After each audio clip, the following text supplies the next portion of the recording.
Laga. Yun, bumalik na nga si ate sa Cavite at titingnan natin ang nangyari sa araw na yun.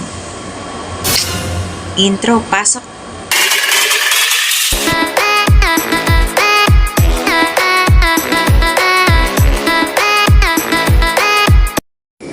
Palis na sila. Ay, hiwalay na naman sila sa aming magulang.